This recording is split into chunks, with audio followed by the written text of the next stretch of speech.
అప్పుడప్పుడు మంత్రులు ఎమ్మెల్యేల సోటి లీడర్లు హాస్టళ్ళు దవాఖాన్లు స్కూళ్ళు మున్సిపల్ వార్డుల ఆకస్మిక తనిఖీలకు పోతుంటారు కదా.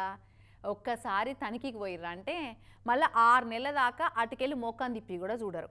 అదే అలవాటు పడ్డట్టుంది తెనాలి మున్సిపల్ అధికారులకు సిబ్బందికి. 3 రోజుల కింద మంత్రి నాదెండ్ల మనోహర్ సార్ వచ్చి కాలువలల్లా చెత్త అంతా సాఫ్ చేయమని చెప్పిపోతే సార్ అట్లా వెళ్ళిపోవడే ఆలస్యం. మళ్ళొస్తాడా చూస్తాడా అని ఎక్కడి గొంగడి అక్కడే అన్నట్టు వదిలేసిపోయిర్రట.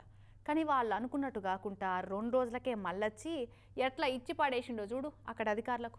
అదే ఒక్కరోజే వస్తా అనుకున్నావేంటి? నేను కాదు, నీకు పద్ధతిగా చెప్పినప్పుడు పద్ధతిగా వ్యవహరించండి. రాజకీయ నాయకుల ఆకస్మిక తనిఖీలంటే ఓ 6 నెలలకో ఏడాదికో ఓ పారి ఉంటాయి. అది కూడా ఏదో ఫార్మాలిటీ ప్రకారం ఉంటది. ఆ సంగతి ముందే మనకు తెలిసిపోతుందన్న ఫీలింగ్ లో ఉన్న తెనాలి మున్సిపల్ అధికారులకు మంచి తడే ఇచ్చిండు కదా మంత్రి నాదెండ్ల మనోహర్ సార్ నిన్న. You should be ashamed. The staff should be serious. If you don't like to work here, you can leave.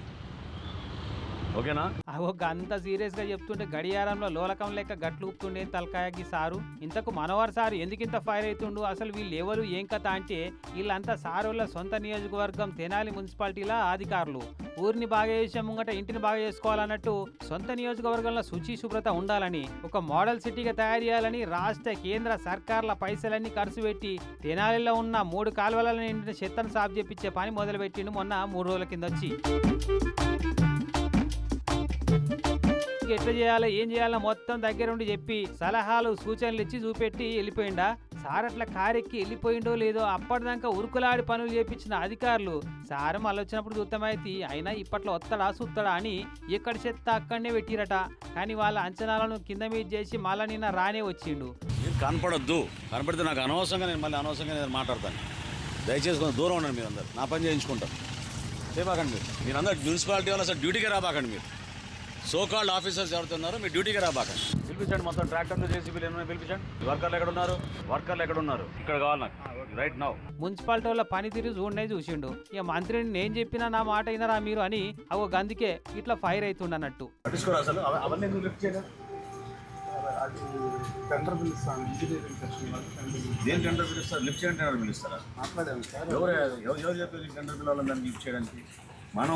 మన ఓన్ రిసోర్సెస్ తోటి మన ట్రాక్టర్లు మన జేసీబీతో మనం లిఫ్ట్ చేస్తుంది. దాని టెండర్ ఏంటి? దానికి ఎట్లా ఎక్కడైనా విన్నావా? ఇది మన ట్రాక్టర్ మన జేసీబీ మనం లిఫ్ట్ చేస్తుంది. దానికి టెండర్ ఏంటి?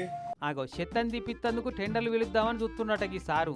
మరి మున్సిపాలిటీకి ఉన్న జేసీబీలు ట్రాక్టర్లు సిబ్బంది అంతా ఏం మావలో చేస్తున్నట్టు?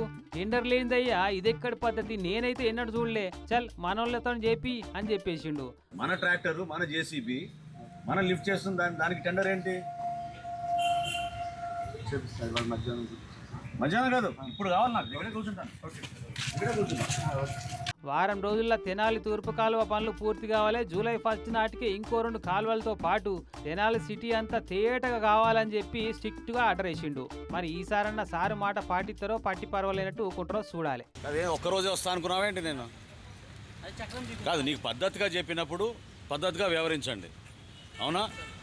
నీకు జాగ్రత్తగా చూసుకో తీసేసామని చెప్పాక ఆ రోజు మళ్ళీ అట్లానే వ్యవహరిస్తే ఎట్లా?